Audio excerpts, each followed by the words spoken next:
The ancient Vedic literature describes the world ruled by King Indradyumna as a tranquil place.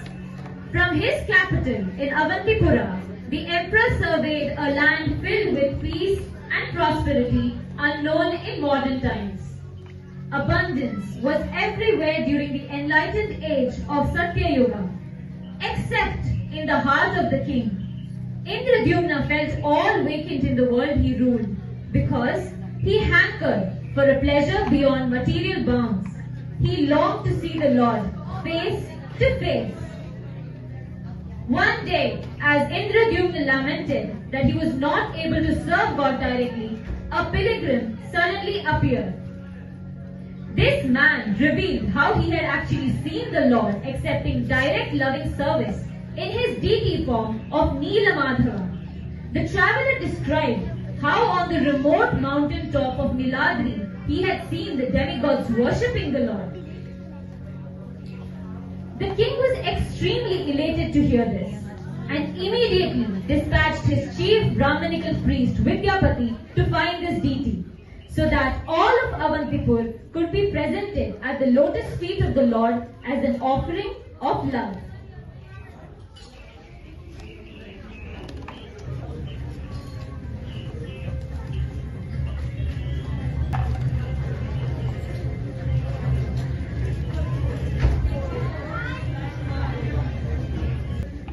After a month's journey without rest, Vidyapati, tired but determined, found Mount Niladri, where he discovered Sabaras, the tribal community living there. The villagers directed him to the house of their chieftain, Vishwavasu. Vishwavasu, a very religious and good-natured man, wholeheartedly offered his hospitality for a couple of days to Vidyapati. He also asked his daughter Lalita to take good care of their guest. Observing his good qualities and admirable nature, Vishwavasu offered his daughter's hand in marriage to Vidyapati. Looking beyond class distinctions, Vidyapati agreed to marry his daughter.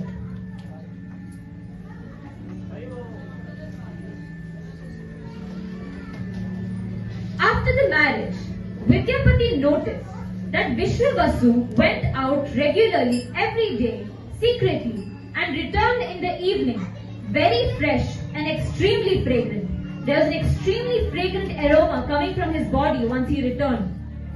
Now Vidyapati became extremely curious and pleaded Lalita to reveal her father's whereabouts. But Lalita refused to do so because her father told to keep it a secret. But Vidyapati became extremely persistent, so much so that Lalita finally gave in. She told him that her father, Vishwavasu, had been worshipping the deity of Lord Neelamadhava in great secrecy from so many years. Upon hearing this, Vidyapati became ecstatic. After all the searching, he had finally got to know about his beloved Neelamadhava's whereabouts.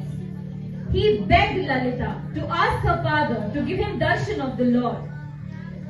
For the sake of her husband, Lalita pleaded her father.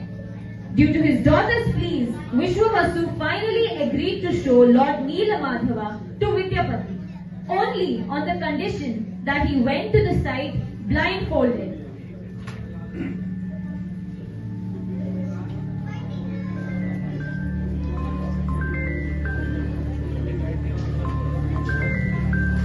But the Brahmana tricked his father-in-law by sprinkling mustard seeds along the path, seeds that would eventually sprout because of the upcoming rainy season and become big, beautiful yellow flowers, and thus lead the emperor back to claim the Lord's attention.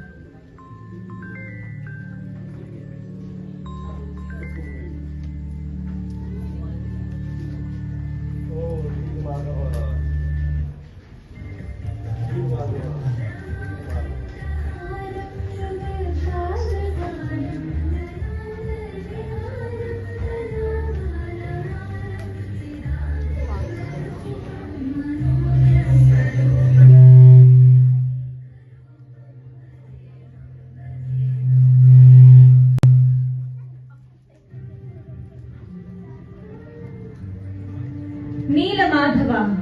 Vidyapati was completely mesmerized with the glories of the deity, and seeing the worship of Neelamadhava performed by his father-in-law, he became extremely overjoyed.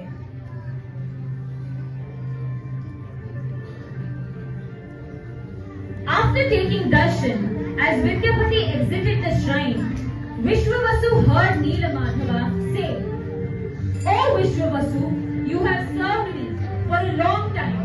Now I want to take the royal service of a very high class of devotee named Indradyumna Maharaj. Please don't be afraid and don't worry. Please also don't be upset." Vishwavasu, however, immediately became devastated at the thought of separation from the Lord. Neelamadhava was about to disappear after a few days.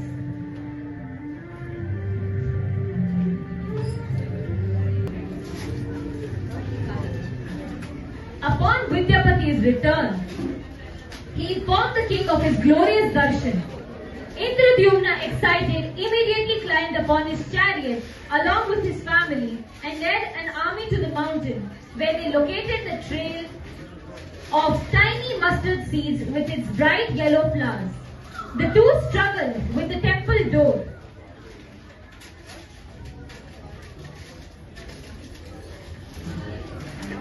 The two noticed that Neelamadhava had disappeared. He no longer was there in the original spot. King Indradyumna was devastated that he couldn't witness Lord Neelamadhava. As he continued to lament, he eventually fell asleep by the Lord's will. While he was asleep, the Lord himself appeared in his dream and instructed the king to carve new deities out of the wood that would be floating in the sea where Banki Mohana is located, presently Chakratirtha.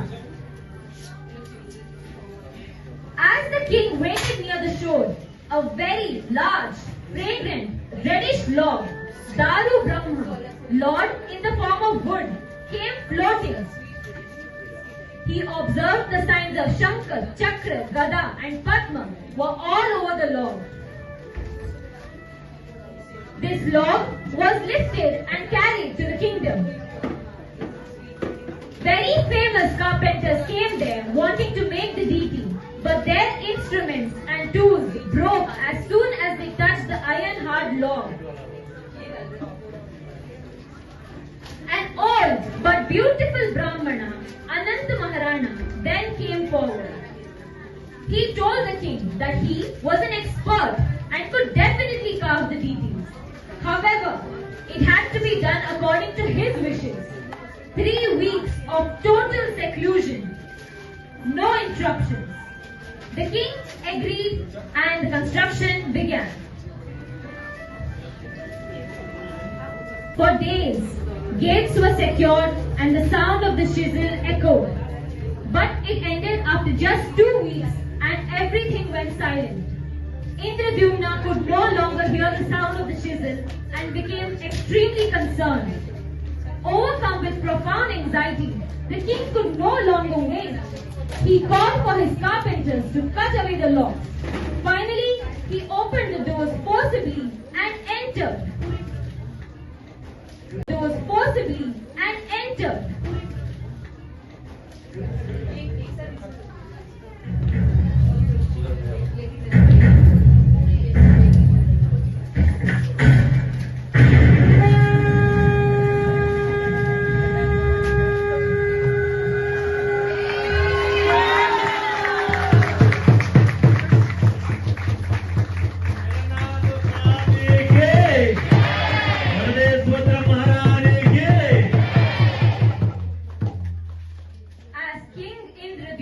Opened the doors, he found an unfinished form of the deities, causing him to curse his foolishness.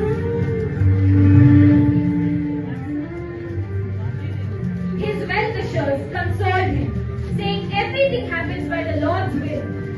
The chief priest instructed Jagannath, Baladev and Subhadra to be painted and dressed for the installation ceremony conducted by Lord Brahmadev.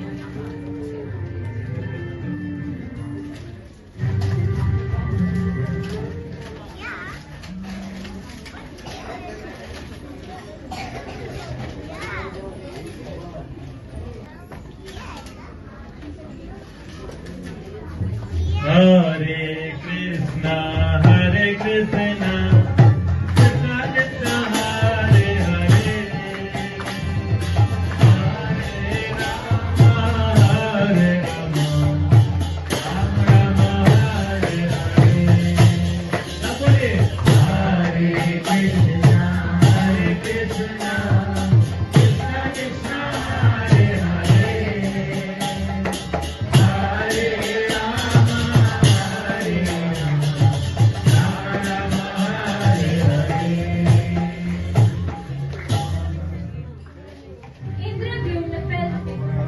Indradyumna felt ashamed until God's plan was finally revealed by Narad Muni to him. So, Jagannath's appearance proves that he is a person unlike any other.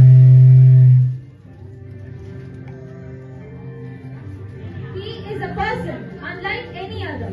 He can still bestow blessings and accept offerings of love even without hands and feet.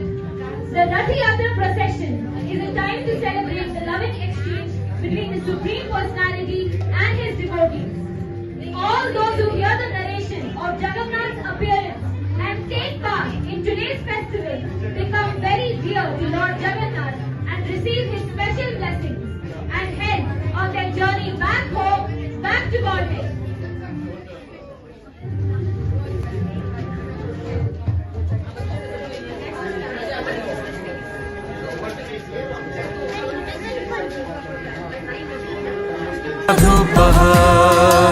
Rama Shambhu Brahma मणपति गणेशाचिदपदो Jagannath स्वामी नयन पथगामी भवतु मे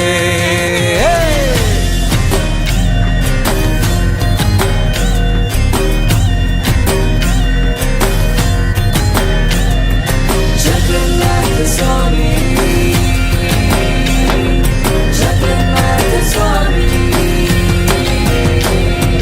मुझे सव्य वेणुं शिरसि सिखि पुच्छं कटितटे दुकूलं नेत्रान्ते सहचर कटाक्षं विदधते सदा श्रीमद्वृन्दावन वसति लीला परिचयो जगन्नाथ स्वामी नयन पथगामी भवतु मे जगन्नाथ स्वामी नयन पथगामी भवतु मे जगन्नाथ स्वामी नयन पथगामी भवतु मे